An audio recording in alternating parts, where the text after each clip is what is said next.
E na aula de hoje abordaremos duas correntes de pensamento do século XX. O pragmatismo, que tem basicamente o seu berço e a propagação de suas ideias na América do Norte, os Estados Unidos, e o existencialismo, que tem o epicentro na França, muito embora outros países e outros filósofos de outras regiões adotassem e tivessem, então, a influência do pensamento existencialista. Nós daremos, na primeira parte, vamos trabalhar o pragmatismo e já no segundo momento começar a estudar o pensamento sartreano, o existencialismo, principalmente o existencialismo sartreano. Tá ok, vamos lá. O pragmatismo teve seus principais representantes no pensamento americano. Nós tivemos o Peirce, o James, o Mead e o John Dewey, que foram os principais representantes. Embora existam 13 definições de pragmatismo, e o pragmatismo também esteve presente na Itália, na França, na Inglaterra, e aqui no Brasil ele é bastante forte, tá? Até hoje, até os dias atuais. Qual que é a ideia básica do pragmatismo? A verdade de uma proposição se define pela sua eficácia. Sobre isto, eu gostaria de mostrar a vocês que na literatura brasileira nós temos muitos livros de autoajuda, sugestões, e eu peguei nesses dias este livro em minhas mãos, é um pequeno lembrete, que não é uma ideia aqui de divulgar como uma bibliografia, mas apenas para destacar, eu tenho aqui um livrinho em minhas mãos que fala 500 sugestões para você ter sucesso, para você ter uma vida mais feliz. Então, qual que é a ideia básica? Este livrinho, se eu pudesse abrir qualquer parte aqui e destacar, por exemplo, aqui, abrir aleatoriamente, uma ideia, não faça fofocas. São dicas, outros exemplos que eu estava lendo. Quando você sair de carro, lembre-se que você tem que levar um macaco e chaves e ferramentas junto. E assim por diante. Sugestões básicas. Porque qual que era a ideia do pensamento pragmático? Que nós humanos, temos que nos voltar para o mundo das experiências, para aquelas coisas que produzem resultados.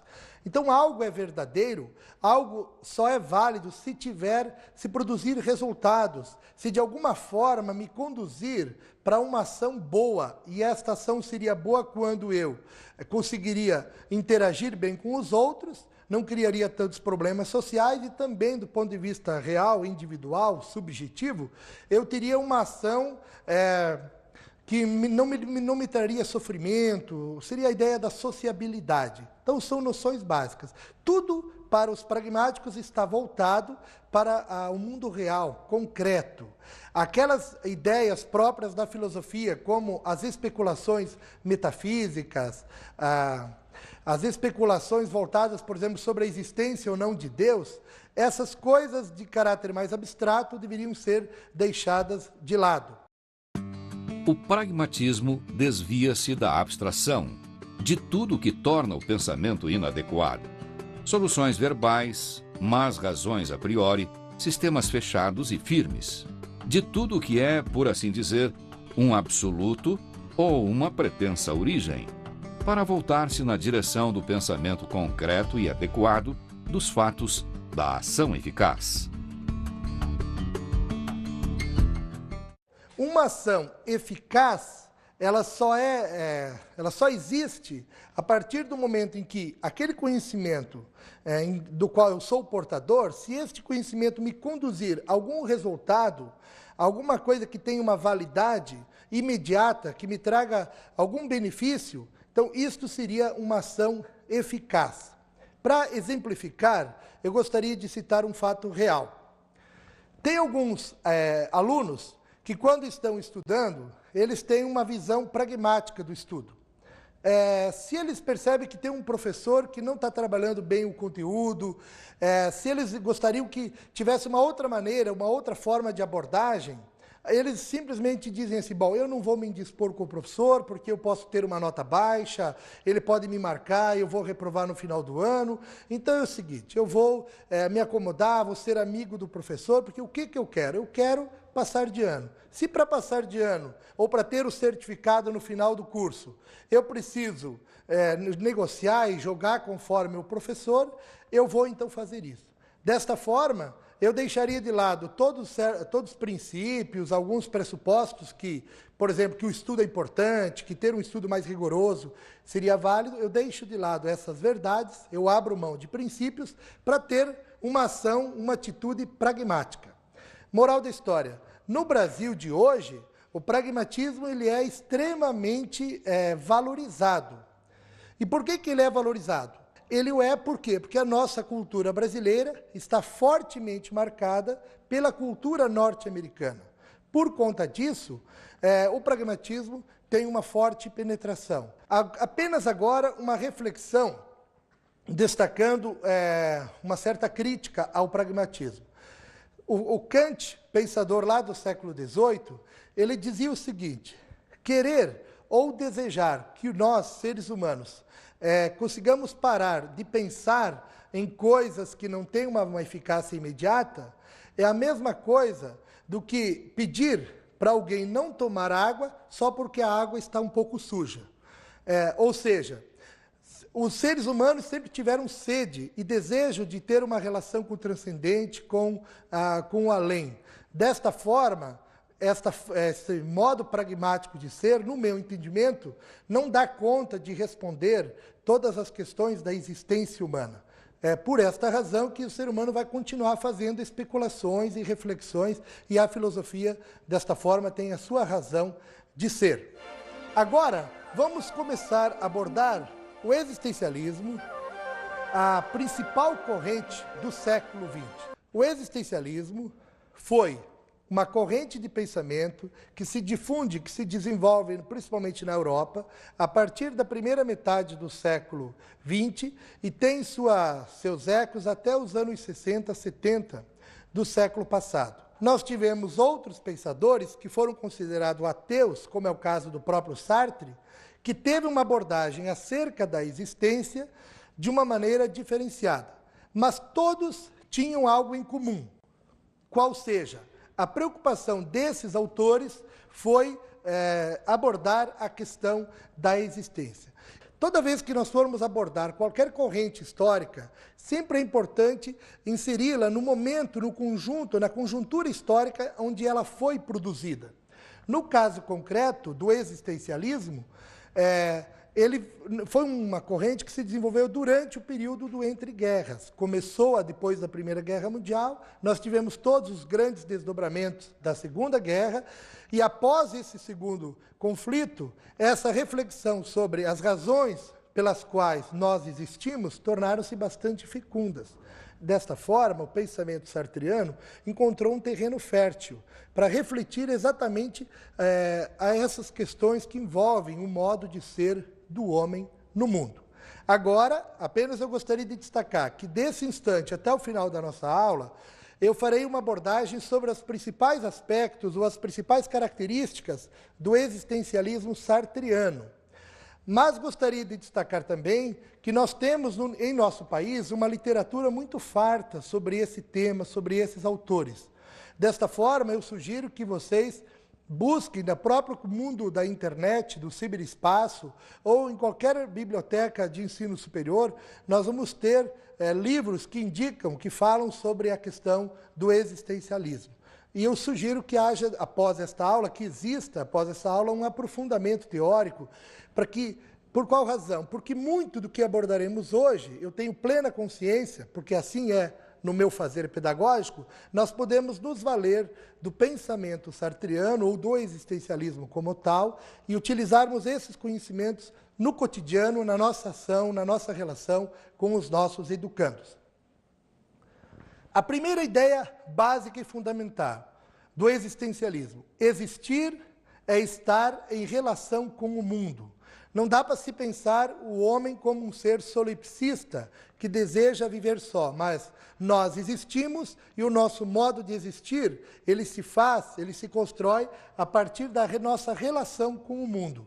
E quando eu falo relação com o mundo, aqui está sendo destacado não é só a minha relação com o outro, mas é a relação com a própria, com os outros elementos da natureza. O mundo aqui visto como a totalidade dos seres nele existente. Vamos lá, uma outra ideia. Agora, aqui está. Se nós pegarmos um dicionário de filosofia do Nicola Abaiano, vamos ver que lá o Nicola Abaiano ele vai destacar o seguinte, um pensador italiano, é o principal dicionário traduzido na língua portuguesa. Ele vai destacar que, de modo geral, os existencialistas têm esta ideia em comum. A primeira, o homem é um ser de possibilidade. Eu estou numa encruzilhada e diante de mim abrem-se muitas possibilidades, muitos caminhos. Por exemplo, você está hoje assistindo esta aula. Tranquilamente, se você puder fazer uma pequena análise, você diria, bom, eu estou aqui assistindo esta aula, mas eu poderia estar num outro lugar, poderia estar assistindo um filme, ou indo a um jogo, ou conversando com meus pais, ou passeando com meus filhos, enfim. Nós sempre temos diante de nós a possibilidade, ou seja, escolha. O homem, para o Sartre, é o único animal que pode escolher.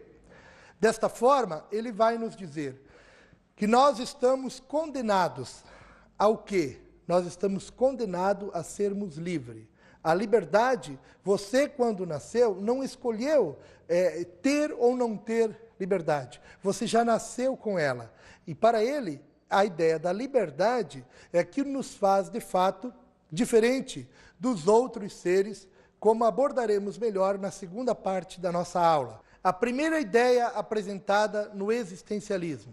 O homem é um ser de possibilidade. Só ele, só a nós, cabe a ideia da escolha.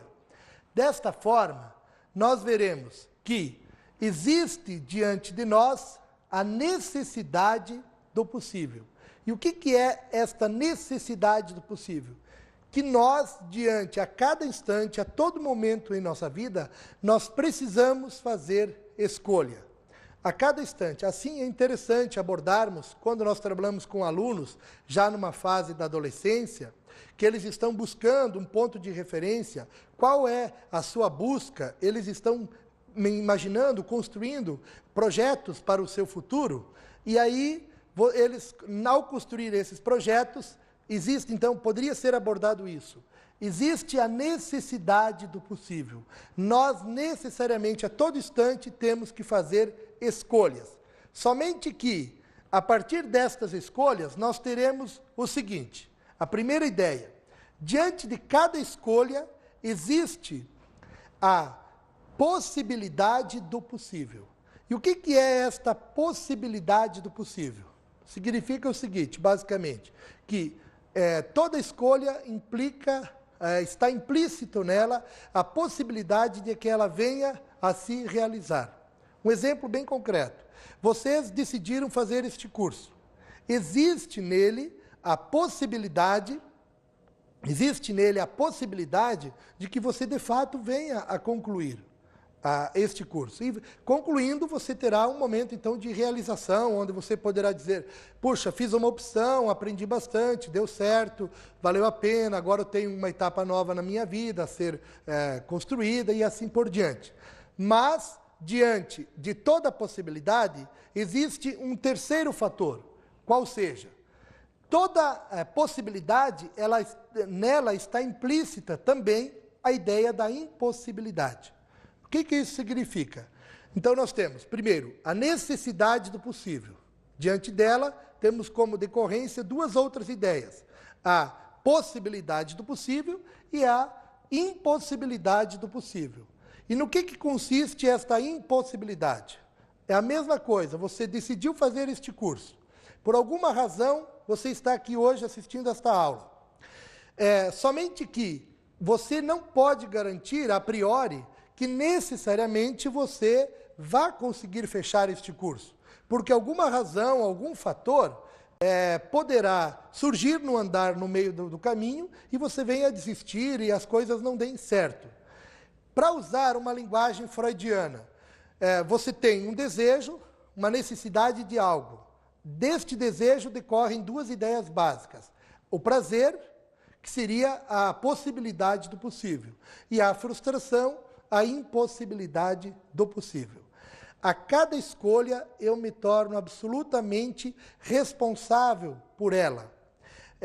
Em toda escolha implica inexoravelmente algum resultado. Teremos necessariamente consequências. E o mais interessante, do meu ponto de vista aqui, por isso sou bastante simpatizante do existencialismo, nós nos tornamos responsáveis por estas escolhas, quer queiramos ou não. Um exemplo, você tem uma escolha, fumar ou não fumar. Se você decidiu fumar, inexoravelmente ou necessariamente haverá um resultado, que seria a possibilidade do possível, você sentir-se bem, realizado e deu certo você ter fumado na vida.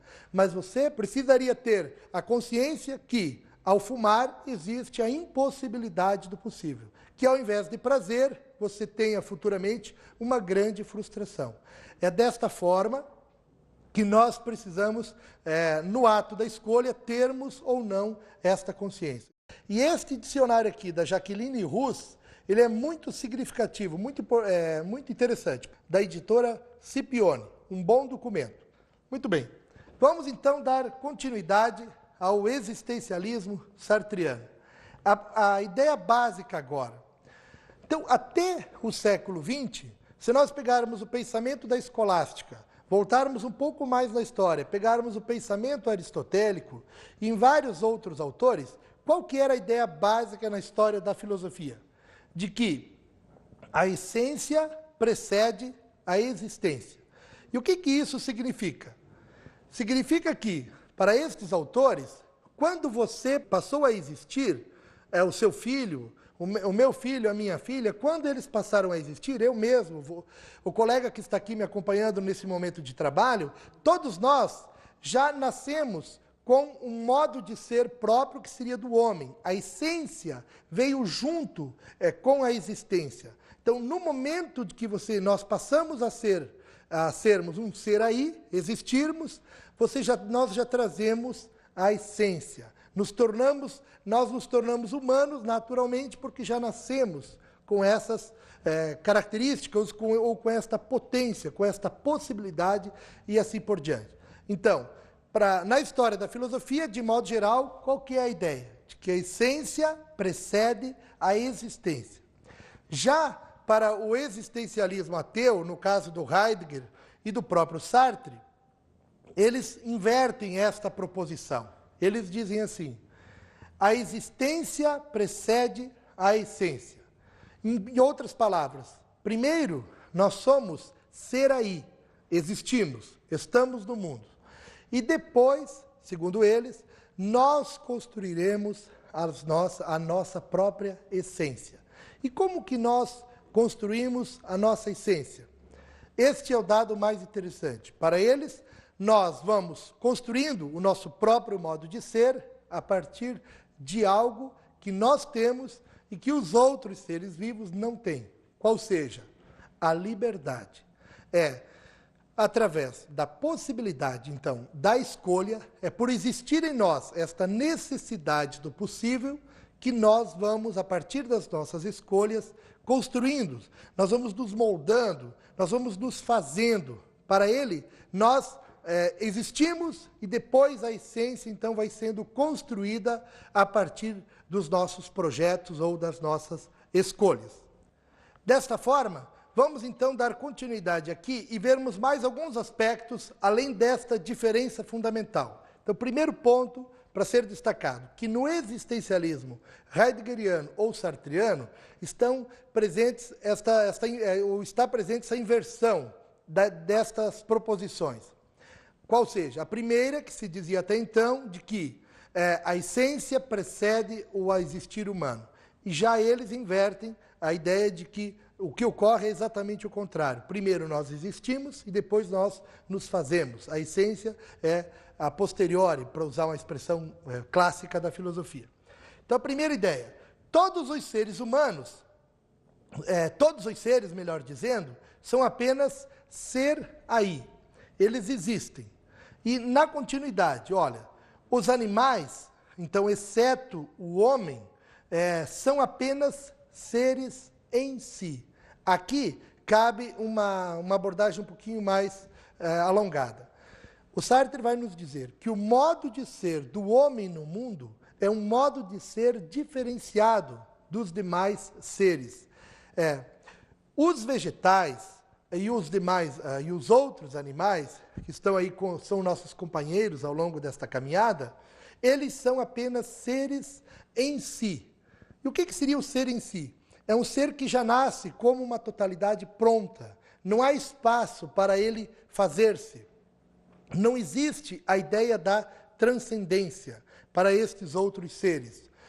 Um cachorro, ou para usar um outro exemplo clássico, uma abelha fez, faz e fará as suas atividades, a sua luta pela sobrevivência, foi, é e será do mesmo modo. E uma formiga, ou um cachorro, uma semente de laranja, e todos esses outros seres, eles já são apenas, então, seres em si. Apenas que o homem tem duas possibilidades. Qual seja, ele pode, se o homem então desejar, ele pode tornar-se um ser para si. E o homem, como eu dizia há pouco, ele pode ser um ser em si, ou também, se ele desejar escolher, por ele ter esta liberdade, ele pode ser um ser para si. O que seria um ser em si? É um ser de facticidade. Facticidade é apenas estar no mundo, ser um ser aí, está posto, está no mundo. Já, se ele desejar, ele pode voltar-se para si e ele próprio pode fazer-se.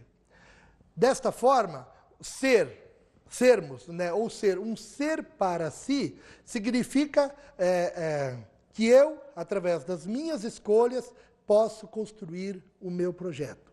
É esta ideia de que o homem torna-se um ser para si a partir do momento em que ele compreende que ele é um ser de transcendência.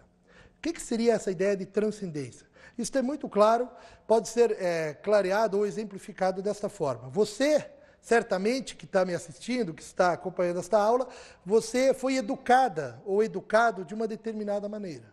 Muito bem. Mas é ou não é fato que, se você desejar, você poderá educar o seu filho de forma diferente? Com certeza, se eu estivesse conversando contigo nesse instante, mais próximo, você diria que sim.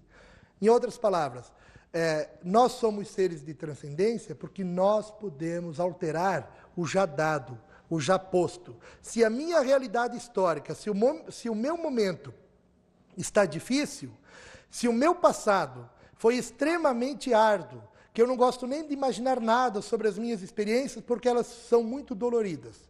Se o meu passado for ruim, e se o meu presente não está adequado, existe uma possibilidade de que nós, através da nossa ação real, concreta, possamos mudar. Então, só tem uma saída: sermos criativos em relação ao futuro. Porque se nós não formos criativos, certamente o suicídio nos espera. E ninguém, evidentemente, deseja tal proposição, ao menos de maneira consciente, não é mesmo?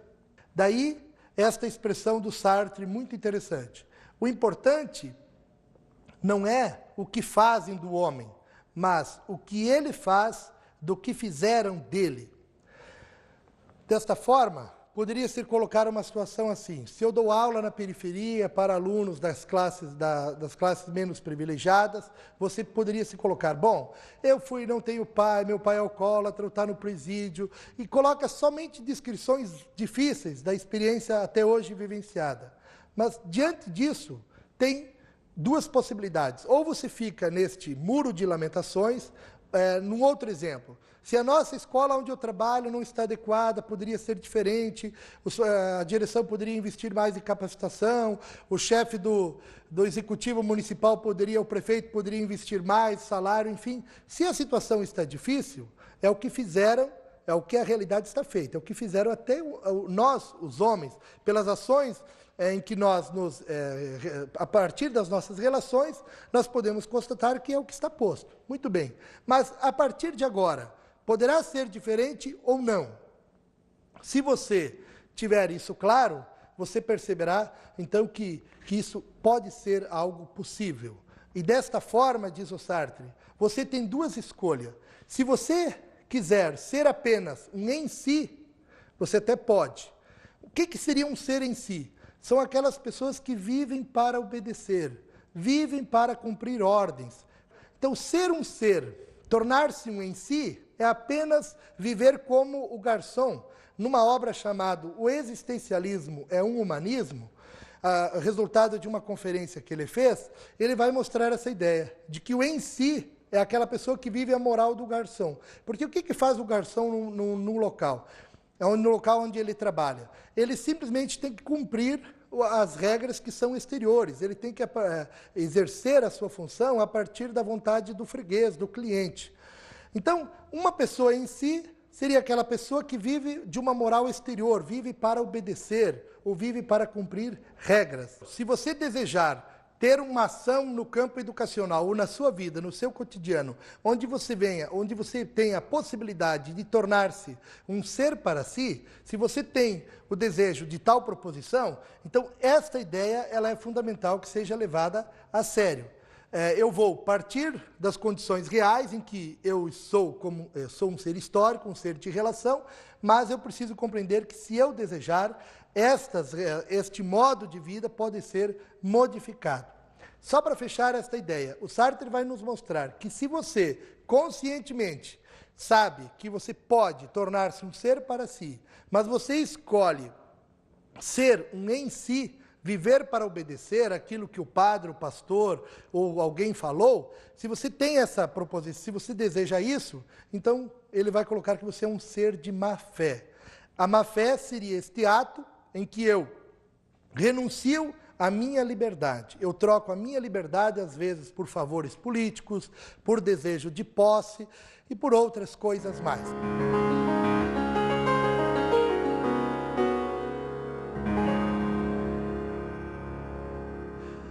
A primeira ideia, como dica de estudo, eu gostaria que vocês fizessem, num momento de reflexão, num debate entre vocês, procurar, no ambiente educacional, evidências de que de que o pragmatismo esteja presente em nossa escola. Desta forma, olha, em que momentos podemos perceber a existência do pragmatismo em nosso ambiente educacional? Em que momentos? E a segunda ideia, então, o segundo momento da reflexão já refere-se ao momento do pensamento existencialista. Desta forma, eu coloquei a seguinte proposição, que em nosso fazer pedagógico, nós poderemos estar contribuindo para fazer com que os nossos educandos sejam em si ou seres para si. Que tipos de atitudes na nossa relação com os alunos estão evidenciando isso? Será que eu, na minha relação cotidiana, eu estou contribuindo para que os meus alunos sejam apenas em si, ou desenvolvendo a ideia da autonomia que traria já a noção de um ser para si? Uma boa reflexão para vocês.